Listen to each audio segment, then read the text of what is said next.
changing a bit. Puts his head up. Comes up out of the bridle. Flips his head. Pardon me?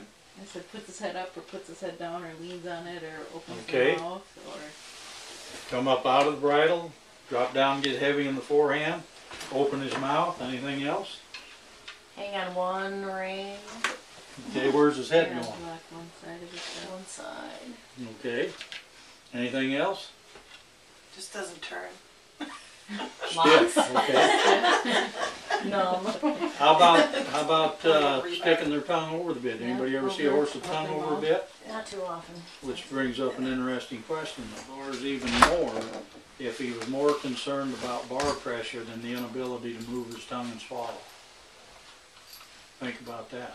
How about sticking the tongue outside of his face? You ever see that? Oh yeah, I have one.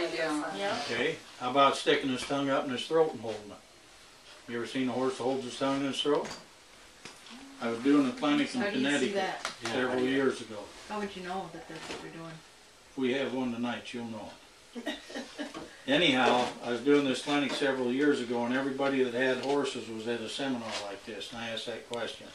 How many of you has ever seen a horse stick his tongue in his throat? Nobody had ever seen it. First two horses in the clinic had their tongue in their throat. So, how about come behind the bit? Behind the vertical. Yeah. Well, basically, these are the only ways a horse can evade you when you make contact. They can come out of the bridle, get heavy in the forehand, open their mouth, stick their tongue over the bit, out the side of their face, open their throat, or come behind the bit. So what happens when they do that? Well, through the degree of pull of your hand, if the horse gets his head up in the air, the degree of pull of your hand brings the bit right over top of his tongue, direct pull into his lips. He's released tongue pressure, he's released bar pressure, he still has the pinch on the outer lips. If he drops down and out and tries to pull you out of the saddle, the degree of pull of your hand does the same thing. Brings that bit right over top of his tongue, direct pull into his lips. He's released tongue pressure, bar pressure, he still has a pinch on the outer lips.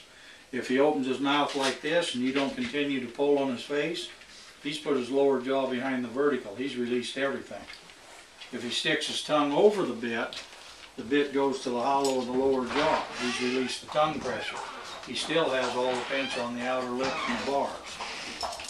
If he sticks his tongue out the side of his face, the bit goes alongside of his tongue instead of directly into the center of his tongue. He's released a certain amount of tongue pressure.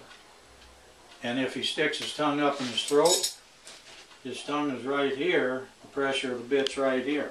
He's released the tongue pressure, he still has the pinch on the outer lip and the bars, and he's also shutting off part of his air passage when he does that. These horses are willing to shut off part of their own air passage just to get the release of that tongue and be able to move that tongue freely. And if he comes behind the bit, nobody wants him there. We'll soften our hand, try and ride him back into the bridle. We've released all the pressure for him. So everything that horse is doing at this time, he's releasing pressure points of the bit. So, what are we going to do about it? Well, what we're going to do about it is we're going to take some of the pressure off of the bit. We're going to release some of the pressure points of the bit. But what we've been taught to do as a rule is if a horse evades a smooth snaffle, let's put a twisted wire on him. If he evades a twisted wire, let's put a slow twist on him. If he evades a slow twist, we can go to the fishback. And if he evades that, don't worry about it because we got a double twisted wire mouthpiece.